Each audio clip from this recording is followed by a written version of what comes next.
Before we dive in, tell us where in the world you're watching from and what time it is right now. We love hearing from you. And don't forget to hit that subscribe button if you're ready for a story that might just change how you see the world. Now, picture this. A quiet park, a man no one notices, and a child in danger.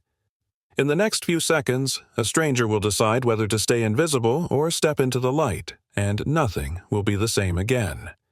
The park was Isaiah Brooks' only sanctuary. Under the weathered arms of a giant oak tree, he sat in worn-out clothes, backpack beside him, trying to forget the weight of a life that had unraveled years ago.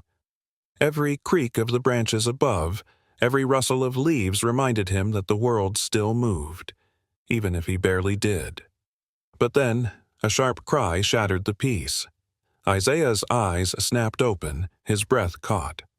Across the playground, a small boy, maybe 7 or 8, was being surrounded by older, rougher kids. One of them shoved the child hard enough to knock him down.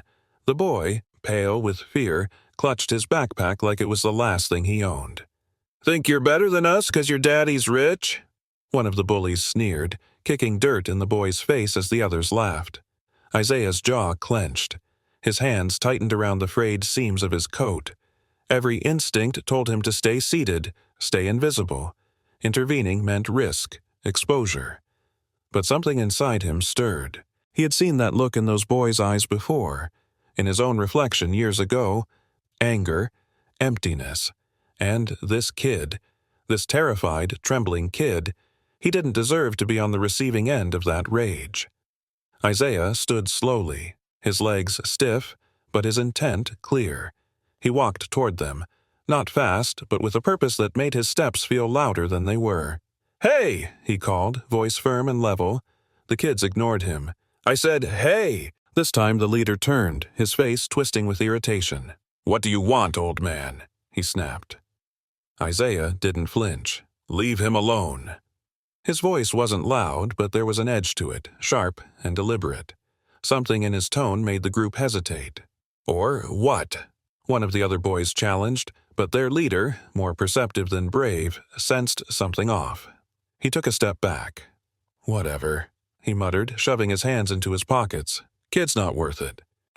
With that, the bullies dispersed, their energy deflating as quickly as it had built. Isaiah waited until they were gone, then turned to the boy still curled on the ground. "You all right?" he asked gently, crouching beside him. The boy nodded, but his face was streaked with tears and dirt. Isaiah extended a hand, and after a pause the boy took it. "Thank you," he whispered, holding his backpack tightly against his chest like a shield. "I didn't know what to do." "You don't need to thank me," Isaiah said, brushing some dust off the boy's jacket. "They're just bullies. They act tougher than they are." The boy sniffled and wiped his eyes with the sleeve of his coat. "I'm Caleb," he said. "Isaiah," he replied with a faint smile. "You shouldn't be out here alone, Caleb. Where are your folks?" "My dad's coming to get me," the boy said, glancing nervously around. Isaiah finally noticed the boy's clean shoes, name-brand clothes, and expensive backpack.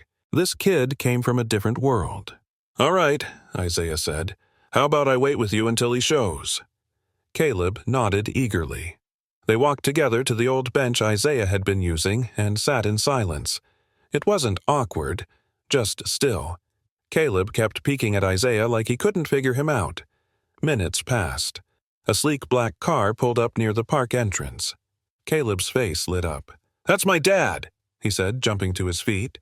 Isaiah stood as well, watching a tall man in a sharp gray suit step out, his face lined with concern. "Dad!" Caleb called, running toward him. The man's stern features softened as he knelt to embrace his son. "Are you okay?" "I'm fine," Caleb said, pointing back. "That man helped me. Some kids were being mean." The man stood up slowly, his gaze settling on Isaiah with a mix of wariness and calculation.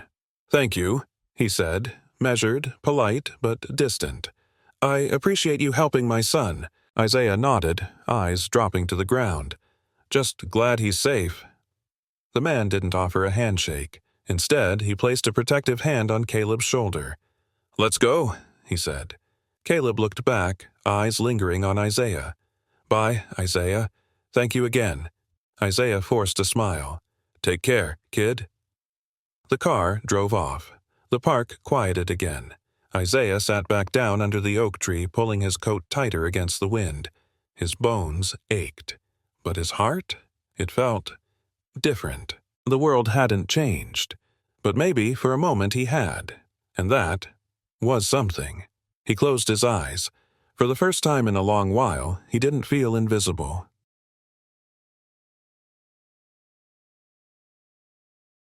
The next day, the sun peeked shyly through the clouds as Isaiah returned to his familiar spot under the oak tree. The park was quieter than usual, the air tinged with early autumn coolness. He didn't expect to see the boy again. Children like Caleb didn't come back for people like him. But life had its surprises. Just as Isaiah closed his eyes to rest, soft footsteps crunched on the gravel path. When he opened them, Caleb stood there, clutching the same backpack, looking both shy and determined. "Can I sit with you?" the boy asked. Isaiah blinked, surprised. "Shouldn't you be with your dad?" Caleb looked over his shoulder. "He dropped me off for a bit, said he had a call to make." Isaiah hesitated, then scooted over on the bench. "Sure, kid. Have a seat." Caleb climbed up beside him, legs swinging above the ground. They sat in silence for a few moments, watching leaves drift down from the trees. "Why did you help me?" Caleb asked suddenly, eyes trained on a squirrel darting through the grass. Isaiah didn't answer right away. He wasn't used to justifying his actions, especially not to a kid. But there was something in Caleb's voice, earnest and searching, that made him want to try. "Because you needed help," Isaiah finally said, his voice low. No one should have to face something like that alone. Caleb frowned slightly, as though chewing on the idea. "But you don't even know me." Isaiah gave a small, dry chuckle. "Don't need to. Helping someone shouldn't come with conditions." Caleb nodded slowly. "Do you live here?" he asked, eyes scanning the park as though looking for a hidden house. Isaiah tilted his head. "In a way, I'm around here a lot." Caleb didn't press, but his brow furrowed in thought. After a pause, he asked another question, one that caught Isaiah completely off guard. "Do you have kids?" The air stilled between them. Isaiah stared ahead, his jaw working silently before he shook his head. "No, never had a family like that." "Why not?" Caleb's voice wasn't nosy, just curious. But for Isaiah, the question cut deep. How do you explain the roads not taken, the doors slammed shut by addiction, by mistakes, by the cruel math of life? "Things didn't turn out that way," he said simply. Caleb seemed to sense that was all he would get, and he didn't ask again. Instead, he looked out over the playground.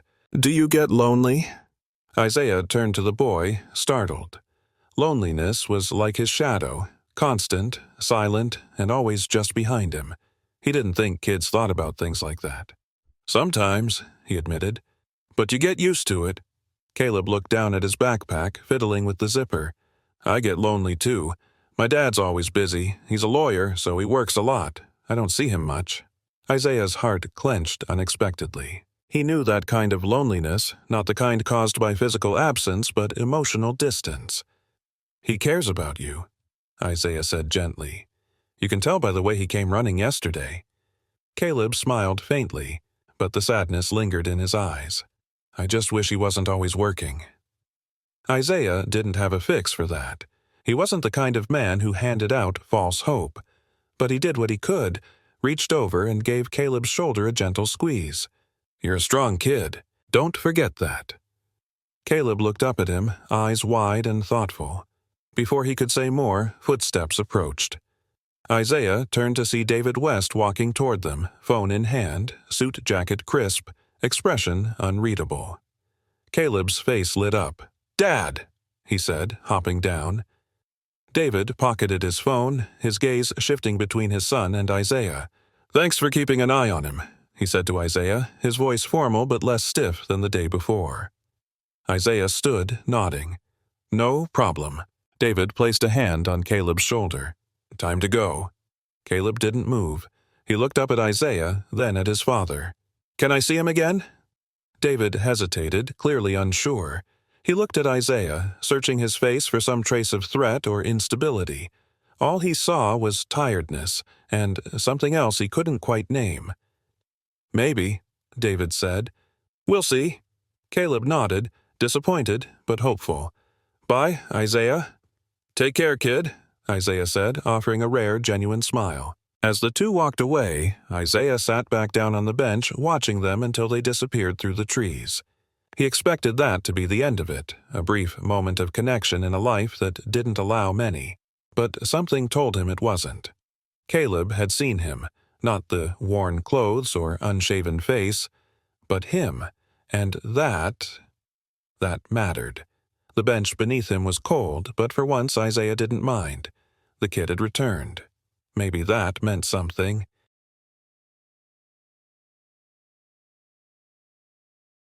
The following weekend arrived with a warmth that mirrored the subtle shift unfolding in David West's guarded heart. For the first time in a long while, he found himself slowing down on a Saturday morning, pouring coffee without his mind racing through case files or court appearances. Caleb sat at the breakfast table, legs swinging as he munched cereal, more animated than usual. "Can we go to the park today?" he asked, eyes hopeful. David hesitated for a beat. He had been thinking about that same park all week, about Isaiah, the man who had stepped up when no one else had. Part of him was still cautious. Another part, the part that had listened to Caleb's quiet words about loneliness, was curious, even grateful. "All right," David said finally. "Let's go." The drive to the park was filled with Caleb's humming and quiet excitement. David remained silent, his thoughts tangled. When they arrived, the place was alive with the sounds of children laughing, dogs barking, and leaves crunching beneath sneakers. Caleb ran ahead, scanning the benches and trees like he knew what he was looking for. David followed, slower, his polished shoes at odds with the earthy trail. They found Isaiah sitting on the same bench as before, his frame slouched, eyes distant until Caleb's voice sliced through the noise. "Isaiah!" The man looked up, startled at first, then smiled as the boy rushed over. He stood, crouching to Caleb's level. "Hey, kid, wasn't expecting to see you so soon." "We came back to find you," Caleb said proudly, turning to gesture at his father. David approached, nodding politely. "Good to see you again." Isaiah returned the nod. "You too." There was a brief pause, an awkwardness between two men from very different walks of life. But Caleb, oblivious to the tension, tugged Isaiah's hand. "Will you play catch with us?" Isaiah glanced at David, as if asking permission. David hesitated, then offered a small nod. "Sure," Isaiah said, "but I warn you, I haven't played in a while." Caleb giggled and pulled a baseball from his backpack. The three of them made their way to an open patch of grass. Caleb threw first, a little wild, and Isaiah jogged to catch it.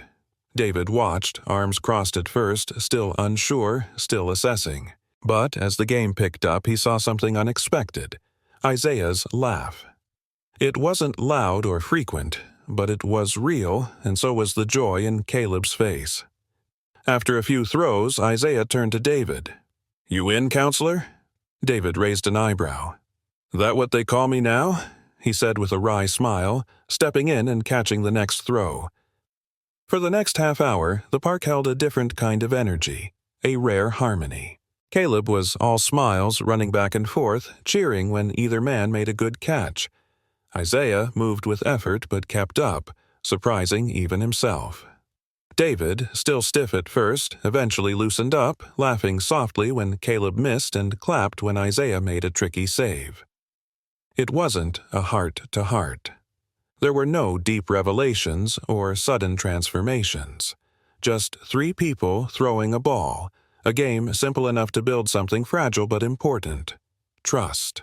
When they finally stopped, breathless and sweating, they collapsed onto the bench in a row, Caleb in the middle, the ball clutched to his chest. "That was awesome," the boy said between gulps of water. "We should do this every weekend." David and Isaiah exchanged a glance. David looked away first. "We'll see," he said, but his tone lacked its usual finality. Isaiah stretched, wincing a little. "Not sure these old bones can take that every week, kid." Caleb grinned. Then we'll make it every other week." The laughter that followed felt easy, unforced. After a few minutes of quiet, David cleared his throat. "Thanks for being here," he said, directed at Isaiah. "I can tell Caleb looks up to you." Isaiah's gaze dropped. "I'm not sure I'm someone worth looking up to." "Maybe not," David said honestly, "but you were there when it mattered. That counts for something." Isaiah nodded, uncertain how to take the compliment. Just then, Caleb reached into his backpack and pulled out a folded piece of paper. "I drew this for you," he said, handing it to Isaiah. It was a crayon drawing of the park. Bright colors, trees, a bench, and 3 stick figures throwing a ball. Isaiah stared at it for a long moment, then folded it carefully and tucked it into his coat pocket like it was made of gold.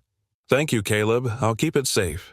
David looked at his son, then at Isaiah. He saw something he hadn't expected.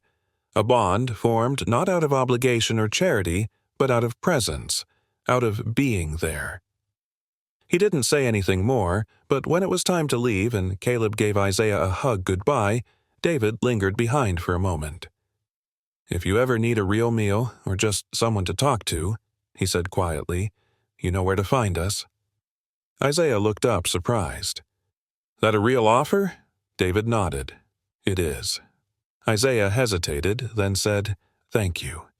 As they walked away, Caleb waved enthusiastically, and Isaiah waved back. The park seemed different now, less a hiding place, more a meeting ground. And for Isaiah Brooks, the man who once believed he was forgotten, that change was everything.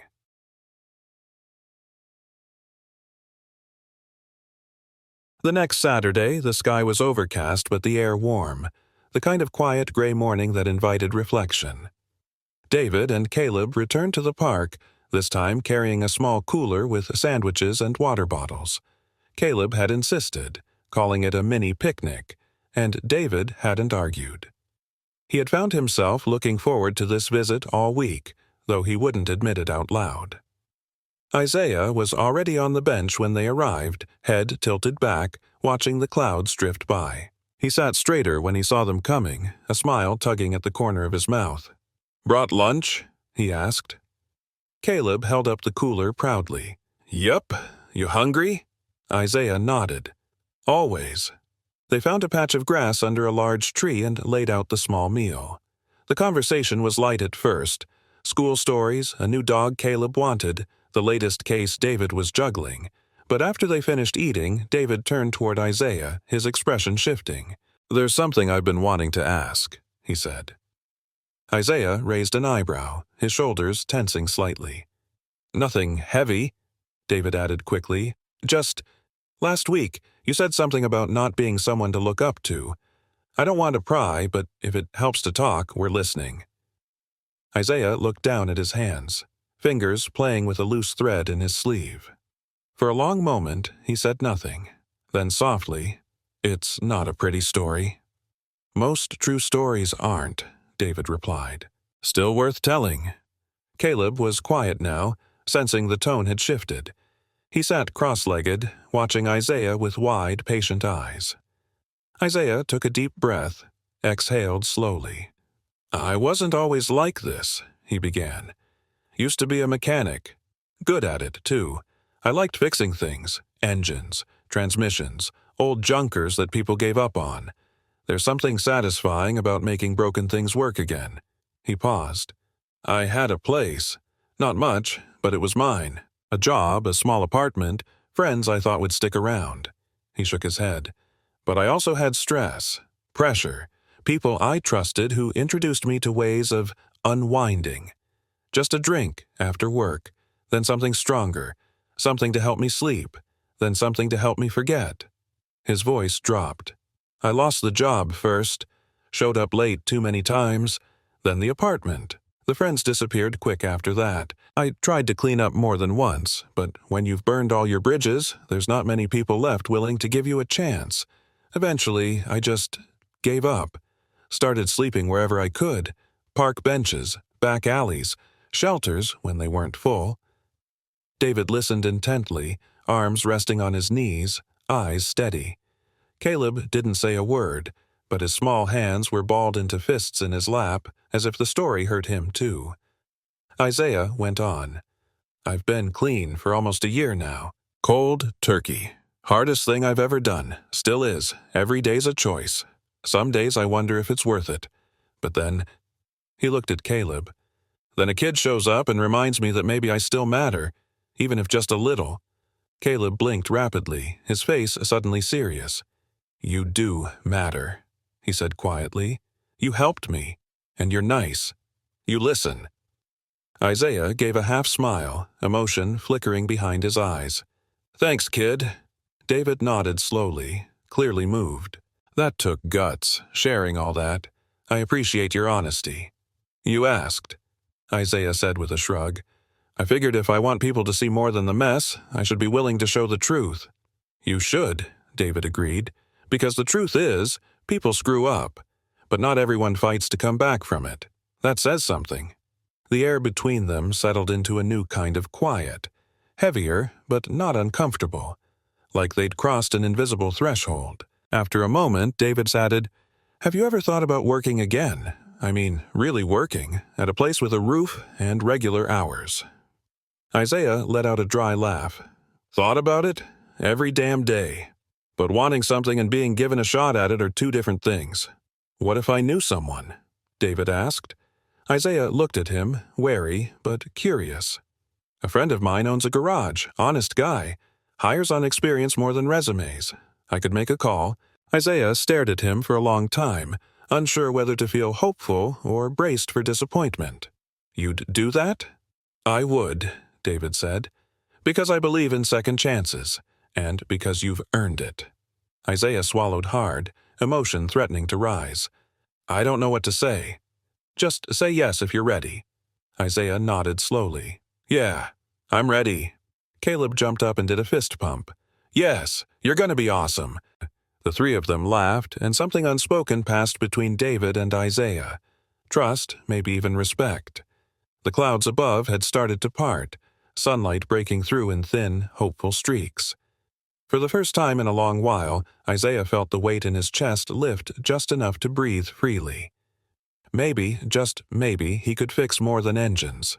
Maybe he could fix his life too.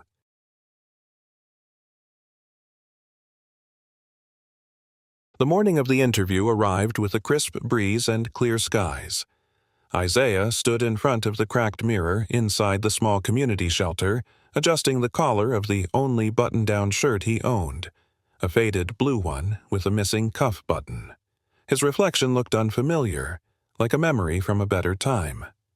Anxiety buzzed in his chest as he ran a hand through his hair and took a deep breath. Outside, David waited in his car, dressed down for a weekend but still crisp in a sport jacket and jeans.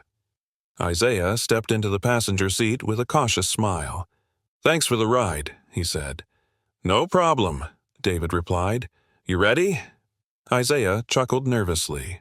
As ready as I'll ever be. The drive to Hank Miller's auto repair shop was quiet, but not tense. Isaiah stared out the window at the passing streets, his fingers tapping against his knee. David glanced at him. Just be honest. Hank appreciates straight shooters. Isaiah nodded. Honest, I can do. The shop was bustling when they pulled in, mechanics moving between bays, tools clanking, the scent of motor oil and rubber thick in the air. Hank Miller stood near the entrance, a tall, broad-shouldered man with a gray beard and hands that looked like they'd built engines from scratch. You, Isaiah? Hank asked, offering a firm handshake. Yes, sir. Come on back, Hank said, gesturing toward a small office tucked beside the main garage. David gave Isaiah a nod as he disappeared behind the door. The interview lasted 30 minutes. Hank asked about Isaiah's past experience, how long he'd been out of the industry, what he still remembered. Isaiah answered with quiet confidence, about carburetors and timing belts, brake systems, and diagnostic tools. But when Hank asked about the gap in his employment, Isaiah didn't lie. I got lost for a while, he said. Made mistakes, spent years trying to get right again. I'm clean now. I work hard. I just need a chance. Hank studied him for a moment, then nodded slowly. I don't care about perfect. I care about honest. We'll start you part-time. See how you do." Isaiah blinked. "You're serious?" "Monday morning," Hank said. "Don't be late." When Isaiah walked out, his face was unreadable, but David stood quickly. "Well," Isaiah let out a shaky breath. "I got it. Part-time, starting Monday." David clapped him on the shoulder. "That's incredible, man. You did it." "I can't believe it," Isaiah murmured, a mixture of awe and fear in his voice. "I haven't had a job in years." "And now you do," David said. "That's all that matters." They drove back in near silence, but this time it was a silence filled with something else. Possibility. When they reached the park, Caleb was waiting on a bench, kicking his feet and holding something behind his back.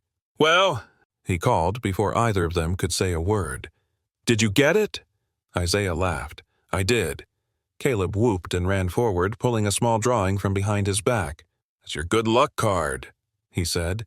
It was a messy but heartfelt sketch of Isaiah in a mechanic's jumpsuit, standing proudly next to a car. "Thanks, kid," Isaiah said, his voice cracking just a little. "This means more than you know."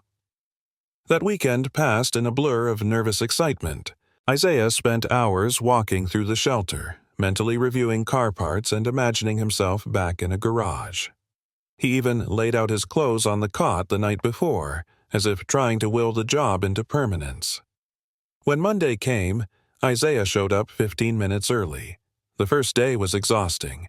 He hadn't realized how out of practice his body was, or how much his mind would strain to remember old rhythms. But muscle memory returned slowly, like an old friend that hadn't completely forgotten him.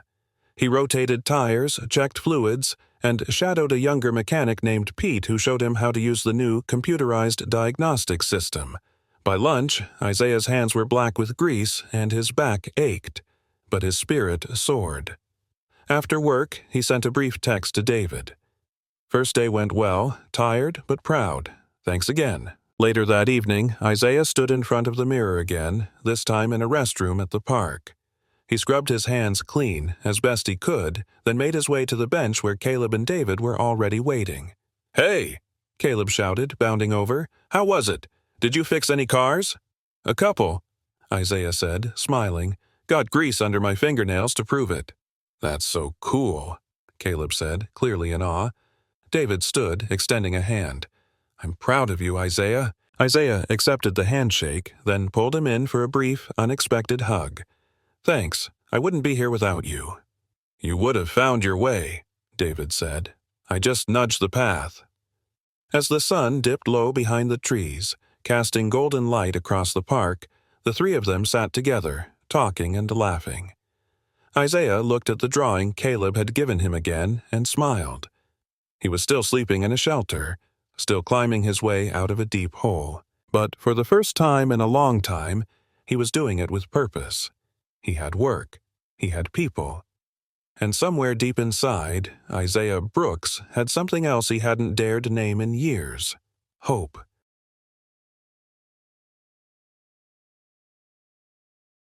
Weeks passed, and Isaiah Brooks settled into a new rhythm. Early mornings at the shop, long hours on his feet, late nights at the shelter, but with every day that went by, he felt more grounded. He still moved with caution, still carried a quiet watchfulness like armor, but there was pride now in the way he wiped his hands clean at the end of a shift, or the way he stood a little taller when customers thanked him. Hank had been true to his word, gruff, no nonsense, but fair, and after a few weeks, Isaiah's part-time status quietly evolved into full-time. He didn't ask when the change happened. He just showed up, worked hard, and earned it. Despite the progress, the weight of his past lingered like a shadow. Some days, when the shop grew quiet and the hum of tools fell away, Isaiah would feel it pressing in, the years he had lost, the people who'd walked away, the choices he couldn't undo. And on those days, he found himself walking to the park, drawn not by habit, but by connection. One Friday evening, after a long shift, Isaiah arrived at the park to find Caleb already there, sitting cross-legged under the big oak tree with a notebook in his lap. "You're early," Isaiah said, dropping his duffel bag beside the bench. "I wanted to draw you again," Caleb replied, holding up a rough sketch of Isaiah leaning over a car surrounded by tools. You look serious when you're working. Isaiah laughed. That's because I'm trying not to mess anything up. They sat together in the soft evening light, the warmth of early fall wrapping around them. A few minutes later, David arrived, fresh from work, his tie loosened, briefcase slung casually over one shoulder. "Evening," he greeted, settling onto the bench. "You look tired." "It's a good tired," Isaiah said, "the kind that means something." David nodded in understanding. "That's the best kind." They talked over sandwiches and coffee that David had brought, a new Friday tradition that none of them had formally agreed upon but had grown into something expected, something steady. The conversation was easy now, with jokes exchanged and stories shared freely. But underneath the laughter, Isaiah still carried burdens he hadn't voiced. At one point, as Caleb wandered off to chase a squirrel with his sketch pad, David leaned forward, his voice low. "How are you holding up? Really?" Isaiah hesitated. "I'm okay," he said, "but it's hard sometimes. The bills, the pressure to stay clean, the fear that it could all slip away in a second." David didn't interrupt. "There's this voice," Isaiah continued, "always in the back of my mind, telling me this won't last, that people like me don't get to have good endings." "That voice is lying," David said firmly. "You've earned everything that's come your way, and you're not alone anymore." Isaiah looked away, blinking hard. "That part's still new for me, having people who care. Get used to it," David said, with the hint of a smile. Later that weekend, David and Caleb showed up at Isaiah's small, rented room, a modest space above a diner where the smell of bacon never quite left the air. Caleb brought over a small lamp and a poster for the wall, while David helped set up a second-hand table and a few shelves. It wasn't much, but it made the place feel like home. After they finished, they all sat on the floor, eating pizza from the box and talking about nothing important. School field trips, garage stories, favorite ice cream flavors. Isaiah felt something in his chest he hadn't felt in years. Calm. Not fleeting relief, not distraction, but real, deep calm.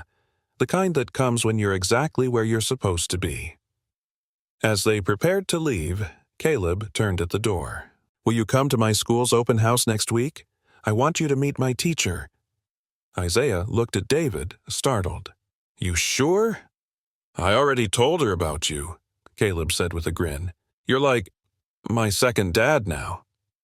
The words hit Isaiah like a wave, warm, overwhelming, real. He looked at David, who simply nodded. "He means it." "I'd be honored," Isaiah said quietly.